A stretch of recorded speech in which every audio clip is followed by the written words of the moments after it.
Faut pas rêver, le réveil est rude. Faut pas se fier aux apparences, elles sont trompeuses. Faut pas perdre sa vie à la gagner, 6 millions de chômeurs aimeraient bien pourtant. Faut pas vendre la peau de l'ours avant de l'avoir tué. Tu risques de cruelles morsures, dixit un chasseur. Il ne faut pas péter plus haut que son cul, c'est clair, il n'y a pas d'ouverture. Il ne faut pas croire tout ce qu'on dit, par exemple, tout ce que je vous dis.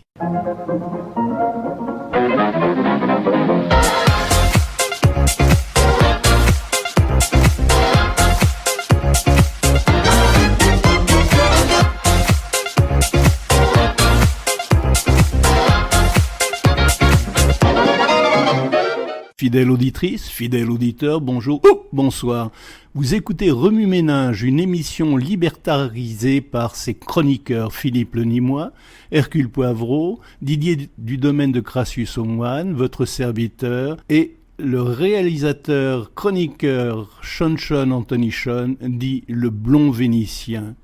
Le thème du jour que j'ai choisi, faux pas, faux, F-A-U-T. Fallait pas brailler un chroniqueur. Mais si.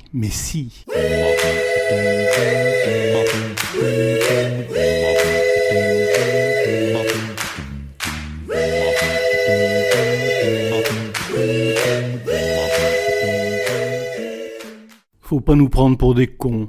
Ah bon ? Ce que nous vivons actuellement nous prouve le contraire. Passe sanitaire, confinement, vaccination, explosion des cas Covid dans les écoles, ruissellement, délocalisation, exemple Renault. Tout a commencé par les « fais pas ci, fais pas ça », ad nauseum. Bon, c'est le monde de l'enfance. Pour nos seniors, c'est « faut pas pousser mémé dans les orties », brailler en chœur dans les EHPAD.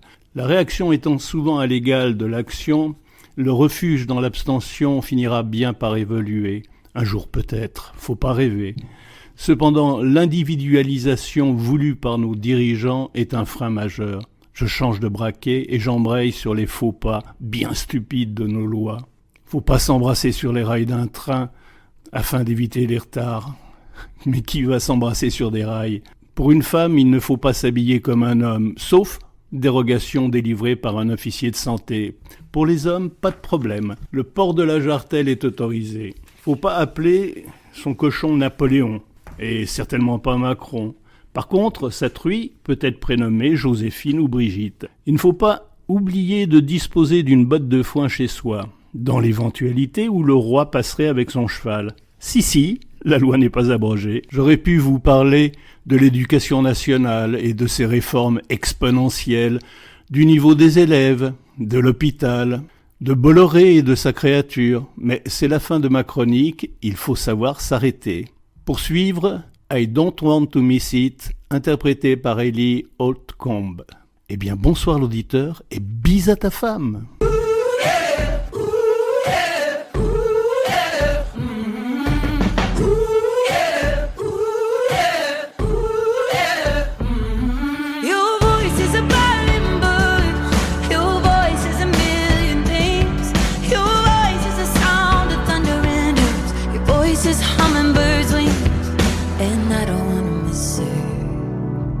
I don't wanna miss a thing, so I climbed up in a sycamore tree, 'cause I don't wanna miss a thing.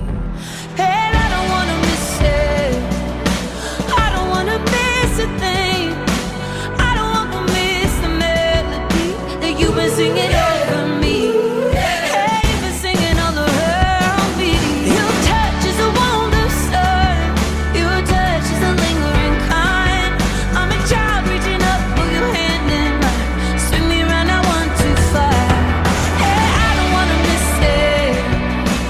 I don't wanna miss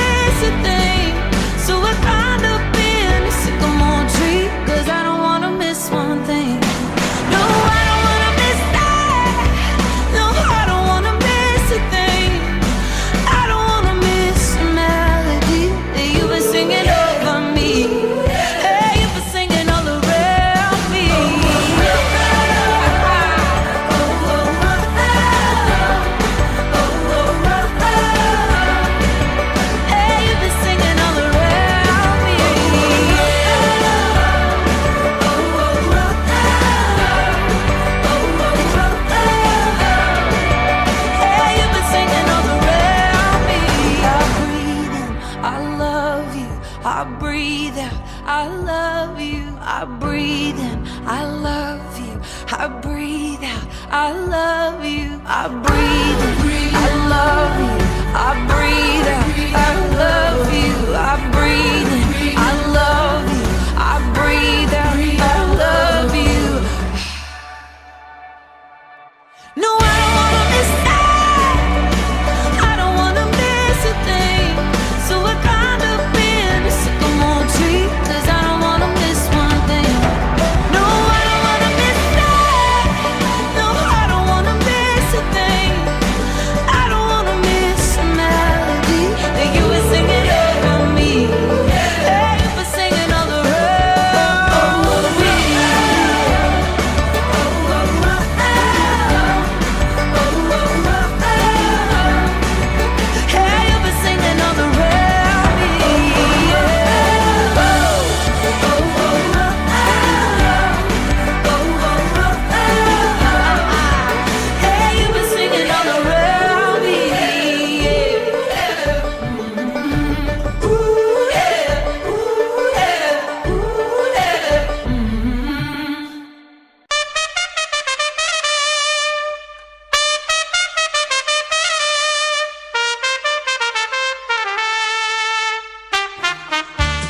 Faut pas se foutre les doigts dans le nez. Joachim Low a fait la douloureuse expérience de l'opprobre jeté sur le curage de nez dans notre société. Pendant un match, il y a quelques années, les caméras de télévision ont en effet zoomé sur l'entraîneur de l'équipe nationale d'Allemagne et montré comment il se fourrait les doigts dans le nez avec délectation depuis le banc de touche. Les téléspectateurs ont alors fait part de leur indignation et de leur amusement. Se curer le nez a beau être une attitude très répandue, à la différence de l'entraîneur allemand, la plupart s'adonnent à cette occupation en cachette. Cela ne se fait pas, dit-on aux jeunes enfants. Se curer le nez est en effet considéré comme une action inconvenante et peu hygiénique. D'un point de vue médical également, ce geste n'est pas bien vu. Les ORL signalent qu'en cas de doigt sale, on risque alors de faire entrer dans le nez des germes, staphylocoques pour ne pas les nommer, et de provoquer des inflammations. Les écorchures que provoque cette pratique peuvent conduire à des croûtes et à des saignements, ouvrant alors la porte aux bactéries. Pourquoi alors ne pouvons-nous pas nous en empêcher ? L'une des raisons est qu'il n'est pas agréable d'avoir des croûtes dans le nez. Lorsque l'on se décrotte le nez, on élimine une sécrétion séchée, ce qui permet de mieux respirer. De plus, les fortes démangeaisons poussent à se curer le nez. Les chercheurs du célèbre Institut de technologie du Massachusetts et de l'université de Harvard ont malgré tout découvert un aspect inédit positif des doigts dans le nez. Selon une étude, ils ont même établi que cette pratique était saine lorsque l'on mangeait les sécrétions. Miam miam, je vais enfin pouvoir me régaler. Les bactéries présentes auraient en effet une action bénéfique sur la qualité buccale et pharyngée et contribueraient à protéger dents et gencives des attaques. De plus, ce geste permettrait de prévenir les affections respiratoires et les ulcères gastriques. Alors un mot d'ordre, chers amis cordes, et d'ailleurs, doigt dans le pif. On a gagné les doigts dans le nez, ils ont perdu les doigts dans le cul, on dit, hein. Bon, c'est la fête à ma bite, on est parti pour se prendre une cuite, on boit comme des veaux et on dégueule dans le caniveau. Tout le monde dégueule dans le caniveau? Ouais, c'est la fête, on va faire la fête. Bois ta canette, touche ta bedette, et s'il n'y en a plus, on se mettra un doigt dans le cul. Allez, tout le monde a un doigt dans le cul, c'est la fête, ce soir c'est la fête et tout le monde fait la brouette et s'en fout d'être jugé, on est là pour s'amuser. La vie est trop courte, alors on sort sa biroute. Tout le monde sort sa biroute? Ouais. C'est la fête, on descend tous dans la rue, on se met un doigt dans le cul. Ouais, ma chanson est débile, mais je ne me fais pas de bile, je m'en fous des critiques du moment que j'ai la trique. Ma philosophie, c'est d'aimer cette putain de vie. Et d'autant plus quand on se met un doigt dans le cul. Ouais. et on fait tourner l'annulaire et on se le met dans le derrière, dans le cul. Alors, chers amis sudistes, 2 options pour vos doigts, dans le nez ou dans le fion, choisissez. Et pour vous seul, cette superbe chanson Juliette, les doigts dans le nez.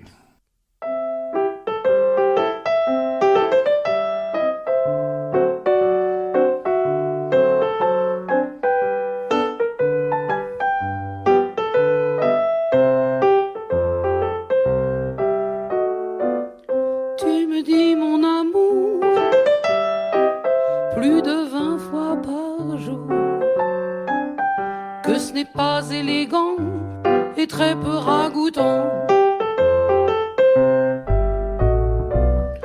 Mais vois-tu ces ballots, je ne suis pas comme il faut,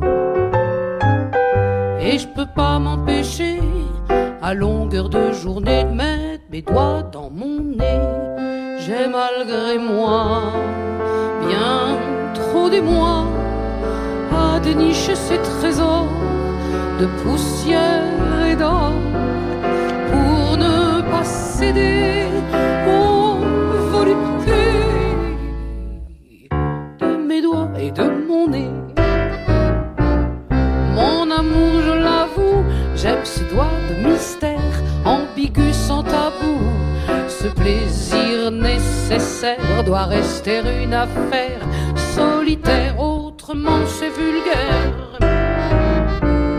Pour autant je le fais pas en secret dans le noir, et l'on me surprend parfois avec ou sans mouchoir, sur scène à la télé, égaré, quelques doigts dans mon nez. J'ai malgré moi bien trop d'émoi à dénicher ces trésors de poussière et d'or pour ne pas céder aux voluptés de mes doigts et de mon nez. Autant de poésie collée sous le clavier ou semée dans Paris, je me tire les vers du nez, mon doigt trouve la rime féminine au fond de mes narines. C'est la preuve agaçante de mes facilités, savante en dilettante, vraiment décontractée, maniant le subjonctif, l'air naïf et les doigts dans le pif.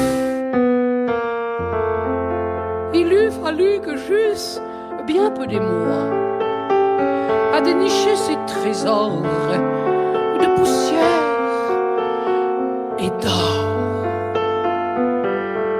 pour que je ne cédasse point aux voluptés de mes doigts et de mon nez.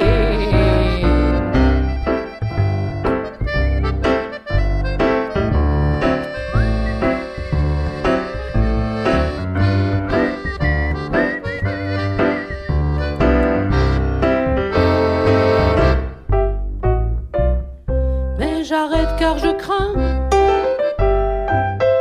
d'être allé un peu loin, que mon adomucus ne fasse pas consensus. Lors cessons mon amour, ses querelles, ses discours. Pourquoi se disputer? On se noie dans un dé pour un doigt dans un nez.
J'ai flanqué à l'abri ma guitare, je retiens dans mon cou la fumée, l'engouement, ma dernière bouffée, car sur toi j'ai posé mon regard, les flots de l'air qui t'entourent roulent et séduisent le marin, désireux d'écumes et de vin, prétendant rallier tes amoureux, et l'en arrêter en plein vol. Le feu détruit mon hospice, je fonds mes cierges en caprice, mon gosier se baigne d'alcool. Dans ma tête, le licencieux que ton galbe mit à l'éveil, fine taille de merveille, adore ton bal délicieux.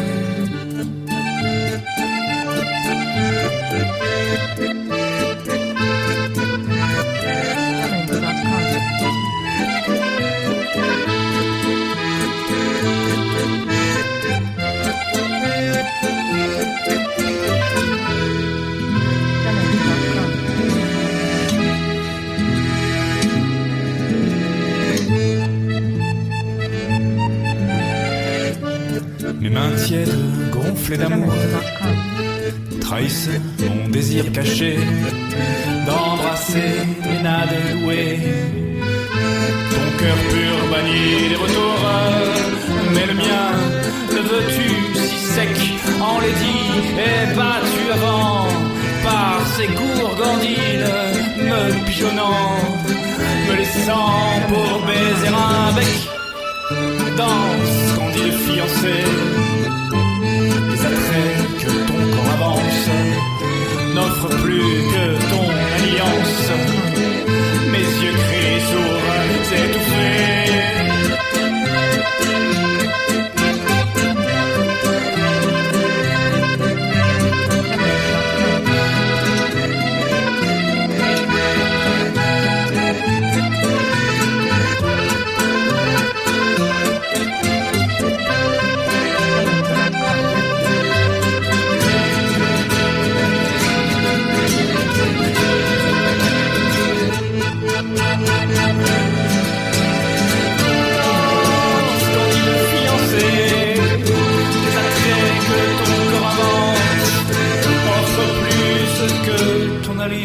Mes yeux crient sourds et étouffés de ne pouvoir jamais et t'aimer.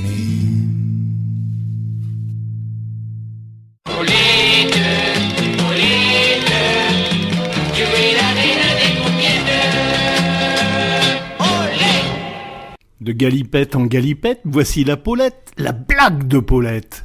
Un paysan est dans un troquet en train de boire au beau milieu de la journée. Un ami le voit et lui demande « pourquoi tu es là en train de te saouler par une belle journée comme aujourd'hui ? Il y a des affaires qu'on n'est pas capable d'expliquer. Mais qu'est-ce qui t'arrive de si grave ? Tu vois, ce matin, j'étais dans l'étable en train de traire ma vache. À la fin, la vache a donné un coup avec sa patte gauche sur le seau et l'a renversé. Oh, ça n'a pas l'air si grave que ça. Ouais, mais il y a des affaires qu'on n'est pas capable d'expliquer. Qu'est-ce qui s'est passé d'autre ?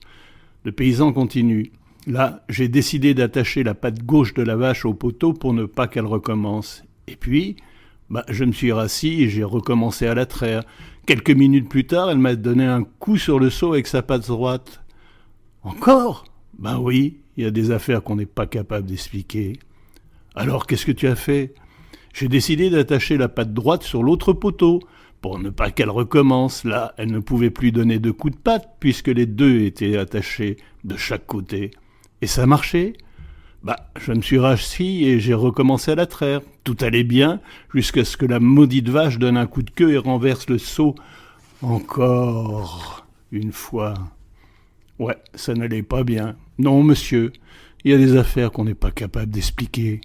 Alors qu'est-ce que tu as fait ensuite ? Je n'avais plus de corde, alors j'ai enlevé ma ceinture pour attacher sa queue sur un poteau, pour ne pas qu'elle recommence. Comme je venais de finir d'attacher la queue, mon pantalon est tombé. Et alors ? C'est à ce moment que ma femme est entrée dans l'étable. Il y a des affaires qu'on n'est pas capable d'expliquer. La chronique Nick s'en allait tout simplement. Grossière, vulgaire et méchant.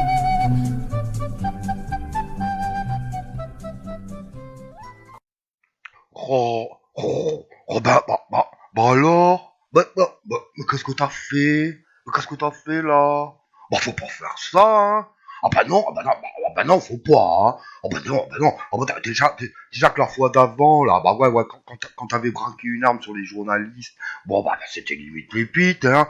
Et puis après, là, ton discours de devant le Bataclan, là aussi, c'est passé ric-rac, hein. Ok, hein, nous, les gars de génération identitaire, ça nous a bien fait marrer, hein. Mais ça, non, faut pas, hein. Faut pas le faire, hein. Ça non, hein. Encore que tu exposes tes idées là, dans des livres, que la plupart des bobos gauchistes appellent du révisionnisme, ça on s'en fout, hein. Oui, bien sûr qu'on s'en fout, hein. Oui, parce que la plupart des Français, maintenant ils sont tellement incultes en ce qui concerne l'histoire de France, que tu pourrais écrire que la milice française était une œuvre de bienfaisance, ils le croiraient, c'est con, et... D'ailleurs, comme le dit mon pote Kevin, là, de génération identitaire, ça n'était pas loin d'en être une, hein. Si on regarde bien. Alors, hein, même ton dernier bouquin, là, la France n'a pas dit son dernier mot. Oui, ton Mein Kampf à toi, hein, c'était nickel, ça, hein. T'empochais gros lot, d'un côté les médias parlaient que de ça, et de l'autre, là, tu ne rentrais à flot. Imagine un peu le pactole que tu pourrais te faire le jour où tu seras président, et tu obligeras chaque mairie à distribuer un exemplaire de ton livre à chaque couple qui se marie, hein. Imagine, oui, mais puis même ton idée, là, de te référer à l'autre traître, là, de général de Gaulle, elle était géniale, mais maintenant c'est mort. Bien sûr que c'est mort. Tu crois que le général, lui, il aurait fait ça, lui, hein? Alors mon gars, si tu veux être président un jour et reprendre la révolution nationale là où le maréchal l'avait laissé, faut pas faire ça, hein. Non, faut pas, hein. Regarde le résultat là. Regarde le résultat. Les médias au début, ils te léchaient, hein. Comme c'est pas possible, ça c'est normal, hein. Et puis après le coup de les avoir braqués avec une arme, certains ils ont commencé à te lâcher, hein. pas tous, hein, parce qu'il faut pas, ils sont pas cons non plus, hein. Si tu finis par être élu, bah, ils tiennent à leur boulot, hein. Et puis bon, vous pouvez toujours compter sur les amis, hein, Bolloré, CNews. Ah bah oui, pour nous sortir une petite histoire, hein, bah, de vieille agressée par un jeune bougnou, là, pour faire un écran de fumée. Mais là, mais les médias, mon gars, bah, ils font te lyncher, bah oui. Et puis, regarde l'autre gauchiste, là, l'autre gauchiste de Marine Le Pen, elle était dans les cordes, à la limite du chaos, et là, du coup, elle retrouve un second souffle, et paf! Un crochet du droit dans l'estomac, en disant, bah, t'as pas la carrure d'un candidat à la présidentielle, et repaf, un direct du gauche dans ta tête, en t'invitant à la rejoindre. Faut que t'arrêtes de déconner, là, hein, alors, mon gars, faut que t'arrêtes, hein. Bah oui, parce que, nous, on compte sur toi, hein, pour rendre la France aux Français, hein. T'es notre Donald Trump à nous. Alors, pourquoi tu fais des choses qu'il faut pas faire? Pourquoi tu refais un doigt d'honneur à cette poufiance à Marseille? Et ça pas puissant pour des journalistes en plus. Mais faut pas faire ça. Alors que si t'étais tranquille, nous, avec tous nos réseaux, on l'aurait identifié, la pétasse. Puis une fois qu'elle aurait été élu président, hop, on l'a kidnappé, on s'en foutait dans un avion, et une fois au-dessus de l'océan, on l'aurait balancé dehors. Mais là, en réagissant comme tu l'as fait, mon gars, je crois que t'as fait ton premier faux pas.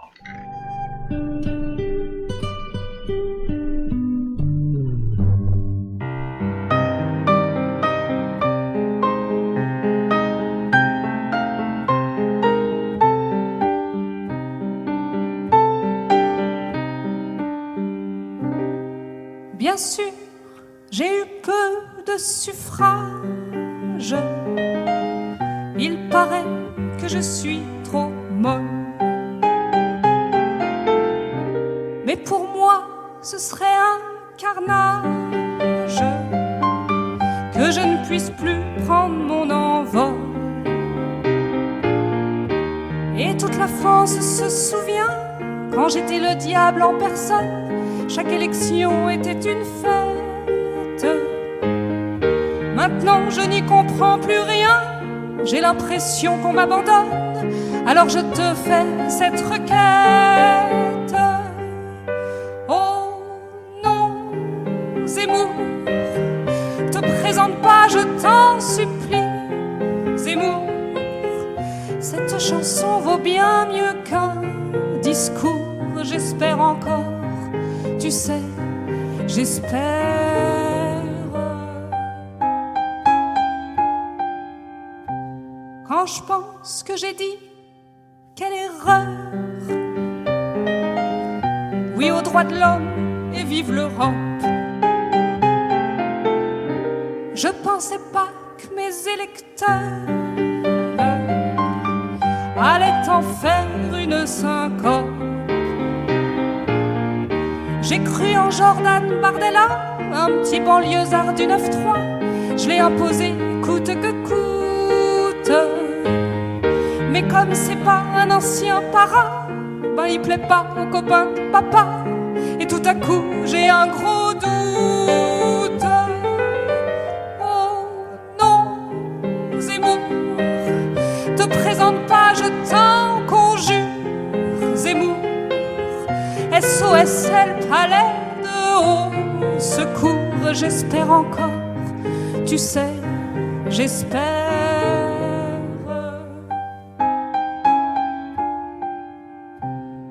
Oui, je sais, je manque d'audace. Je dis même plus de mal des musulmans. Quand je pense que si tu prends ma place, je connaîtrai le grand remplacement. Mais laissons nos égos de côté, c'est pas le moment de se diviser, car il y a bien pire que les islamistes. Ensemble, resserrons les rangs pour faire face à Xavier Bertrand. Ne laissons pas la Française gauchiste. Oh, mon Zemmour, mon doux, mon tendre, mon merveilleux Zemmour. Si t'y vas pas, je te ferai tout plein de m'amour. Je t'aime encore, tu sais, je t'aime.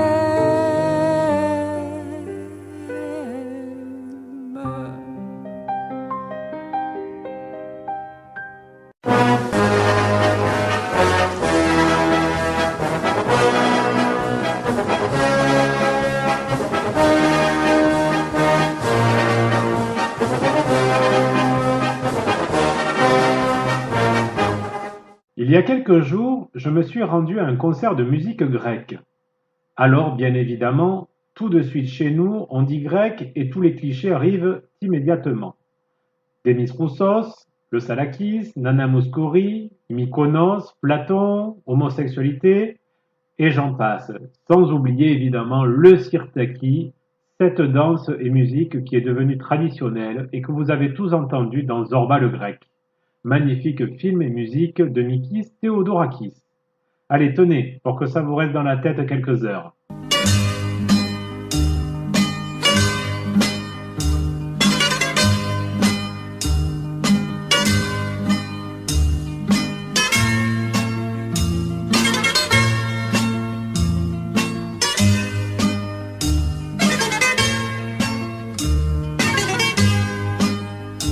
Eh bien, pour revenir à ce concert pour lequel j'avais beaucoup d'appréhension, car on est parfois vite piégé, je pensais être face à des clichés grecs comme on peut le voir chez nous avec les groupes occitans folkloriques.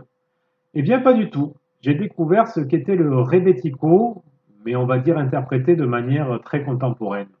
Le rebetiko, une musique traditionnelle qui utilise notamment le bouzouki, une sorte de guitare grecque traditionnelle. Et quand le musicien est bon, et c'était le cas de Nicolas Spiros, le bouzouki peut envoyer comme du AC/DC. Bon, je ne vous cache pas que 2 heures de reprise de musique grecque au bouzouki, c'est parfois un peu long et répétitif. Mais cela a été l'occasion de découvrir de fabuleuses musiques et des chansons parfois terribles. J'ai retenu le parcours de Mikis Theodorakis. Né en 1925, lors de l'occupation de la Grèce en 1941 par l'Allemagne, il entre en résistance et sera arrêté 2 fois, puis torturé. En 1946, luttant contre la prise du pouvoir des contre-révolutionnaires, il est laissé pour mort après avoir été violemment battu lors d'une manifestation. On le conduit même à la morgue. Mais il a survécu. Déporté plusieurs fois, envoyé en centre de rééducation, il est torturé et enterré vivant à 2 reprises. Il est un des rares survivants. Sous la dictature des colonels de 67, il est à nouveau déporté en camp de concentration et contracte une 2e fois la tuberculose. Il est finalement exilé. Alors avec de tels parcours, on écoute finalement différemment leur musique et ce qu'ils ont à dire. Theodorakis laissera une œuvre considérable. Et lors de ce concert, j'ai particulièrement été ému par la ballade de Mauthausen, qui est un poème d'Iakovos Kabanelis, qui a été déporté dans ce même camp, sur une musique de Theodorakis. John Baez, évidemment, elle, l'interprétera lors de concerts avec une voix très émouvante. Je vous livre ce poème qui m'a profondément ému. Qu'elle est belle, mon amour, avec sa robe de tous les jours, avec un petit peigne dans ses cheveux, personne ne le savait qu'elle était aussi belle. Jeune fille d'Auschwitz, jeune fille de Dachau, n'avez-vous pas vu mon amour? Nous l'avons vue dans un lointain voyage. Elle ne portait plus sa robe, ni de peigne dans ses cheveux. Qu'elle est belle, mon amour, choyée par sa mère et les baisers de son frère. Personne ne le savait qu'elle était aussi belle. Jeune fille de Mauthausen, jeune fille de Belsen, n'avez-vous pas vu mon amour? Nous l'avons vue sur la place gelée, un numéro dans sa main blanche et une étoile jaune sur le cœur. Tout ça pour vous dire, finalement, faut pas avoir de préjugés, faut pas. On devrait tous, moi le premier, combattre les préjugés. Ils sont un frein à la rencontre de l'autre, à l'altérité, à l'enrichissement. Faut pas. Allez, on se quitte avec plus de légèreté au son des Bretons de Manu.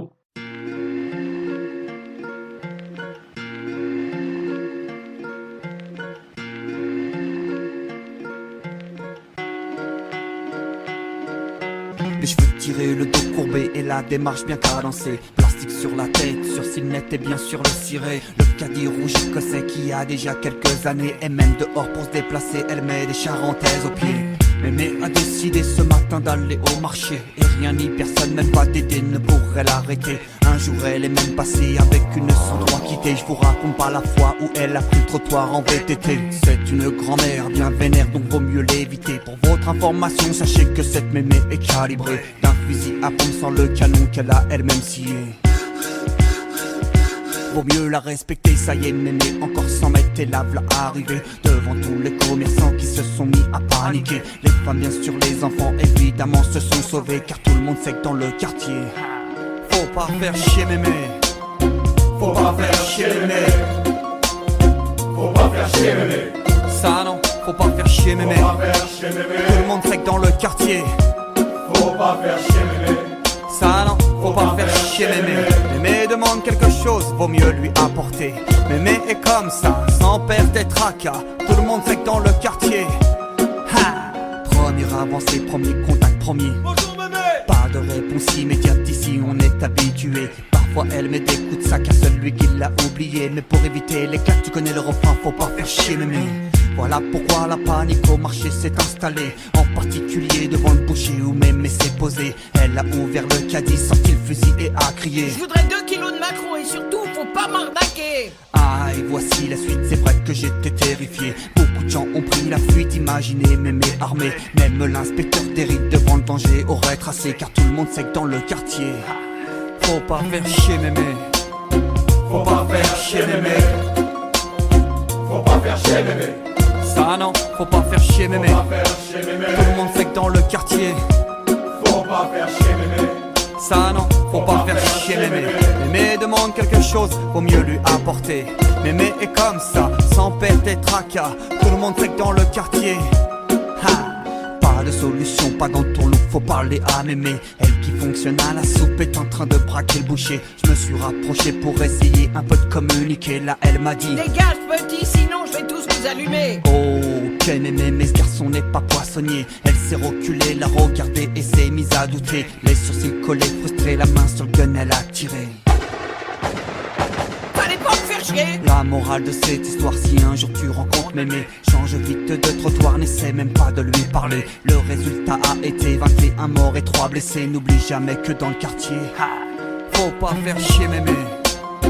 Faut pas faire chier mémé. Faut pas faire chier mémé. Ça non, faut pas faire chier mémé. Faut pas faire chier mémé. Tout le monde sait que dans le quartier, Faut pas faire chier mémé. ça non, faut pas faire chier mémé. Mémé demande quelque chose, vaut mieux lui apporter. Mémé est comme ça, sans perdre des tracas. Tout le monde sait que dans le quartier, Faut pas faire chier mémé. Faut pas faire chier mémé. Faut pas faire chier mémé. Hein. Faut pas faire chier Faut pas mémé. faire chier mémé. ça non, faut pas faire chier mémé. Faut pas faire chier mémé. Tout le monde sait que dans le quartier, Faut pas me faire chier. Faut pas faire chier Faut mémé. pas me faire chier. ça non, faut pas faire chier mémé. Mémé demande quelque chose, vaut mieux lui apporter. Mémé est comme ça, sans perdre des tracas. Tout le monde sait que dans le quartier, faut pas faire chier mémé. Ça non, faut pas faire chier mémé. Hey, spécial dédicace à toutes les grand-mères de France. Hey, spécial dédicace à toutes les mamies du quartier. Hey, respect. Hey, faut pas faire chier mémé. Ça non, faut pas faire chier mémé. Faut pas faire chier mémé. Aïe. Faut pas faire chier mémé. Chers auditeurs, faut pas être triste, mais je suis contraint de vous l'annoncer. Voilà que nous arrivons au terme de cette émission et qu'il est temps de conclure.